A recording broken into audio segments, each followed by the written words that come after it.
ya umma huu, na wakati unakuja basi tuendelee kutambua madrasa hii tarbia ilipoanzishwa.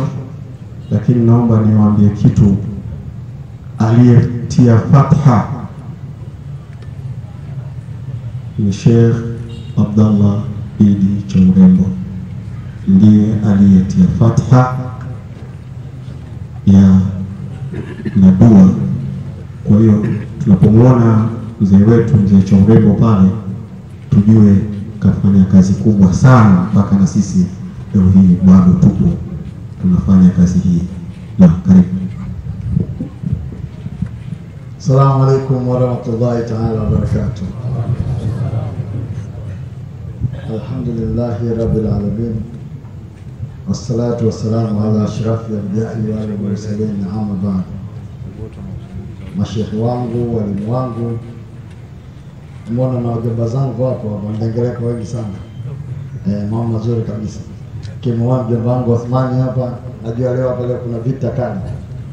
Kwa hiyo mimi siongee sana. Marmaru huko. Right bona. Ndugu zangu katika imani, mengi mazuri yamekushazungumzwa na waliotangulia kusema. Tukisema sana tutaharibu. Ndio maana mimi hupenda sana katika hadhara kama hizi, kwanza mtukaribishe sisi wanasiasa tuseme, halafu tuwakaribisha mashehe wanamaliza. Ukianza na mashehe, mimi hapa tutazungumza neno hapa, halafu naweza nikaribu hadhara hii ikawa jambo la ajabu kweli kweli.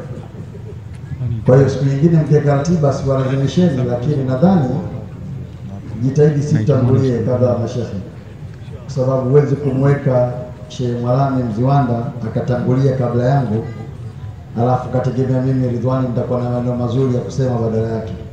Baki wenzetu wale ni mafasaha katika kuweka mambo vizuri, lakini kubwa zaidi ni kuongeza katika pale alipomalizia ndugu yangu Sheikh Abdallah Alhaji Abdallah Misi Urega, kwa nchi yetu sasa hivi na hasa katika kipindi hiki tunachoendea, hasa tukikusudia wiki hizi mbili zilizobakia, basi ni wiki kama vile tuna mti unayumba kwa upepo, basi ndio muda wa kushika vizuri sana mti huo.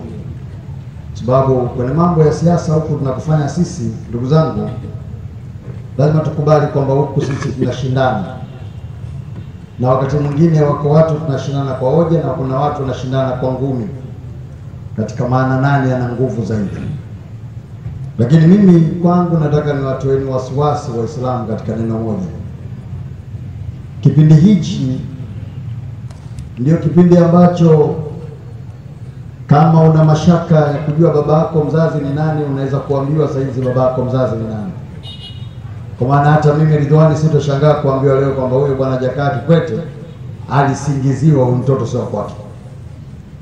Hiki ndio kipindi chake. Lakini baada ya kipindi hichi maneno hayo uyasikii tena.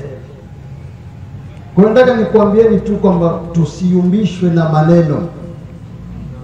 La msingi kwetu sisi, twendeni tukafanye uchaguzi wa viongozi ambao tunaamini watatusaidia kubadilisha maisha yetu na kuchukua nchi yetu kutoka sehemu moja kwenda mbele kimaendeleo.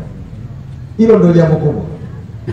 Sijui mama kafanya nini, sijui Ridhwani kafanya jambo gani, ndio maneno yenyewe sasa hizi. Hivi kweli kabisa unategemea chama changu mimi nitakusifia chama chako? Haliwezekani. Na aliye bora ni yule ambaye anajua kuumba maneno vizuri. Sasa bahati mbaya siku hizi kuna dunia mbili tunaishi nazo. Kuna dunia hii ambayo tumekaa hapa hadharani, afu na sisi vijana tuna dunia yetu tunaishi nayo kwenye Twitter au na Facebook. Mwenyezi Mungu atunusuru. La msingi ni waombeni sana Waislamu wenzangu. Haki hii ni ya kwenu. Na haki hii bahati nzuri haikuanza leo. Kwa sababu hata baada ya mtume wetu Muhammad sallallahu alaihi wasallam kufariki, ili apatikane halifa atakayeweza kuwavusha Waislamu, Waislamu walikutana wakachagua kiongozi wao, si ndio manake? Na bahati nzuri pamoja na mengi, kila mtu alisema kwake, lakini mwisho aliamua kwamba huyu mwenzetu ndio atuongoze. Kwa maana haya yanayofanyika leo Tanzania sio mambo yamekurupuka, hata ndani ya vitabu na maneno mazuri ya mashehe na walitangulia yamehalalishwa kufanyika.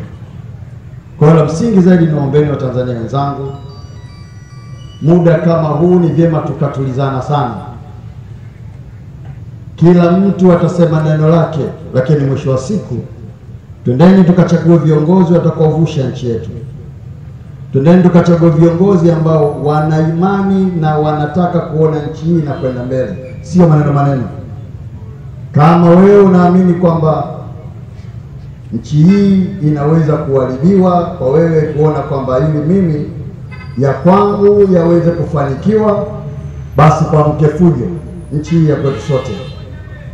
Yakiharibika watakaoumia ni mama zetu, watoto wetu, ndugu zetu, wazee wetu.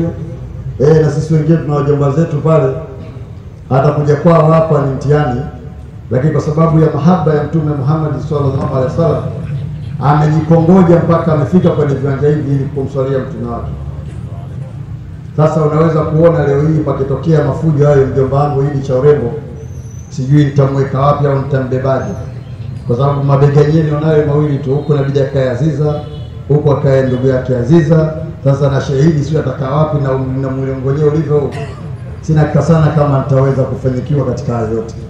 La msingi tuendelee kuomba sana, lakini wa kwanza kumwombea dua lazima awe kiongozi wetu, kwa sababu yeye ndio ametushika. Tusipomwombea dua na Mwenyezi Mungu akambariki katika safari hii, manake yeye ndio anaweza kuwa chanzo cha mambo kuharibika. Kwa hiyo ndugu zangu Waislamu na hata wale ambao wasio Waislamu waliokuja kusherehekea mazazi ya Bwana Mtume Muhammad sallallahu alaihi wasallam, ningeomba sana kuwahusia pamoja na kuhusia nafsi yangu katika kutekeleza ibada hii ambayo Mwenyezi Mungu mwenyewe alianza kutuhusia ya amani. Na bahati nzuri Uislamu ndiyo amani yenyewe. Kwa hiyo tukiusimamisha vizuri Uislamu, manake katika mambo haya fujo nini tutakaa mbali, na tutaendelea kuitakia heri nchi yetu, na Mwenyezi Mungu atatusimamia katika haya. Wa hadha, salamu alaykum wa rahmatullahi ta'ala wa barakatuh.